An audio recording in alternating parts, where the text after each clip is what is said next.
والفناء وأشهد أن لا إله إلا الله وحده لا شريك له وأشهد أن سيدنا محمدا عبده ورسوله. أما بعد، baada ya kumshukuru Allah subhanahu wa ta'ala na kumtakia rehema Nabii Muhammad, mimi ni mzungumzaji, lakini leo sina nguvu ya kuzungumza kwa sababu aliyolala hapo ndio alimfanya mimi kukua namna nilivyo leo. Kwa hivyo sitakuwa na mawaidha ila nieleze tarehe ya Sheikh Abdallah, namna alihangaika na sisi mpaka tukapata elimu hii. Wakati masomo imekataa, tulikwenda kwa Sheikh Abdallah. Mashekhe wote walituwekea bei ghali kwenda kusoma Kenya. Imam Abdallah ndiye alisema nitawachukua. Tulikuwa wawili. Nia yetu kubwa alikuwa anatuchukua tahfidhi al-Qur'an Kikambala. Tukafika Kikambala, wakatuambia fasi imejaa, murudieni Uganda. Akalia sana, akasema itakuwaje hao watoto wameharibu pesa, tumekuja nao na warudie bila ya elimu. Hiyo ilikuwa ni 2007 nadhani, nakumbuka nadhani. Tukarudi kwa hoteli moja Mombasa, Mwembe Tayari, tumelala katika lodge. Nalia, tunarudi Uganda tunakosa elimu, kwa sababu nia yangu ilikuwa ni tahfidhi al-Qur'an. Tuko ndani ya lodge, ikakuja shekhe mmoja. Huyu shekhe alikuwa akikuja pagusia sana, ni nadhani alipitia kwa mikono ya Sheikh Nuruddin, mwalimu wa Nasif.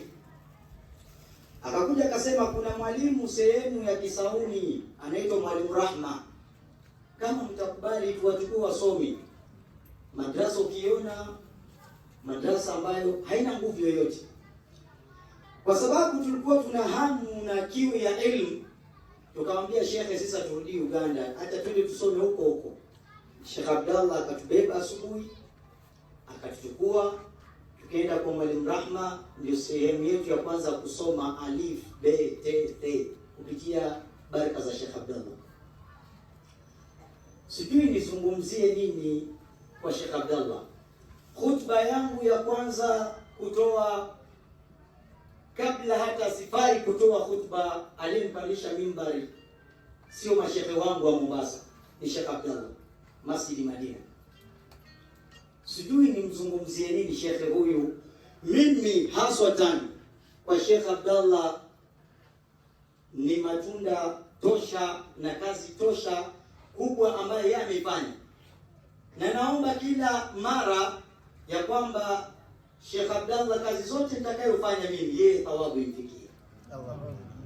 Ukiuliza Sheikh Abdallah amefanya nini, ni mimi, labda wengine, lakini mimi ni Sheikh Abdallah ndiye amenifanya leo nikuwe hivi mpaka leo nimefikia, nipo imamu na kuhudumikia dini, ni kwa sababu ya huyo aliyolala. Mara yangu ya mwisho ni kukutana na Sheikh Abdallah, nilikuwa ya mwisho ilikuwa ni siku ya Jumatatu, na mkuta msikitini ameketi, alikuwa amefunga sunna.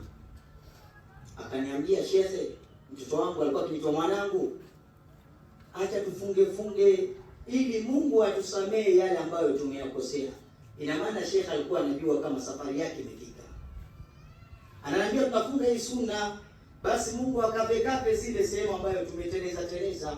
Sikurudia tena kupata kuzungumza na shekhe wangu mpaka leo. Kwa hivyo sina mengi ya kuzungumza, sina nguvu ya kuzungumza, ila tunachokiomba Mwenyezi Mungu amlaze mahala pema. Na jambo la pili, zile kazi ambazo tunazifanya Mungu asimnyime katika thawabu. Tunaomba Mwenyezi Mungu amlipe thawabu. Hii ndio katika ile hadithi ya kwamba au ilmun yuntafa'u bihi. Tunataka inshallah Mwenyezi Mungu ilmu yuntafa'u bihi ndio hii ambayo yeye ameifanya. Basi Mwenyezi Mungu kila mahali, kila kazi ambayo tutafanya sisi, basi Mungu amfikishie Sheikh Abdallah. Na sio mimi peke yangu. Sheikh Abdallah alikuja hapa kama mwalimu na akaanza kusomesha. tulipitia pia kwa mkono yake tukisoma pale 40.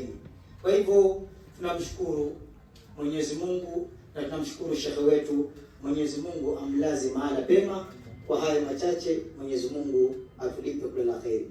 Na pia namshukuru mzee wangu kwa sababu yeye ndiye Sheikh Ibrahim ndiye amenifundisha kazi namna gani tutembeze gurudumu ya da'wa na kutembeza gurudumu ya uimamu, na ndiye ametufundisha subra ya wale wenye kusema waimamu wanakula zakatul fitri tuvumilie vipi, sio wanakula pesa za Waislamu tuvumilie vipi. Yeye ndiye amenifundisha, na kwa sababu nimechukua taaluma kwake, leo karibu mwaka ngapi? 3 ameniwachia steering na bado naitembeza bila ya makosa yoyote. Natembeza steering hiyo ambayo Sheikh Ibrahim alisema kijana wangu njoo, yeye alinitoa Busia. Amesema kijana wenu yeye alinitoa hapa na yeye akanichukua Tororo na yeye akanifanya kama imamu kwanza kunitrain, na alipoacha akasema nimewachia huyu kijana kwa sababu najua ataweza kufanya kazi, na alhamdulillah tunafanya kazi ambayo yeye ametufundisha. Pia tunaomba Mwenyezi Mungu amlipe kila la kheri fi dunia wal akhirah. Kwa haya machache, Mwenyezi Mungu atulipe kila la kheri.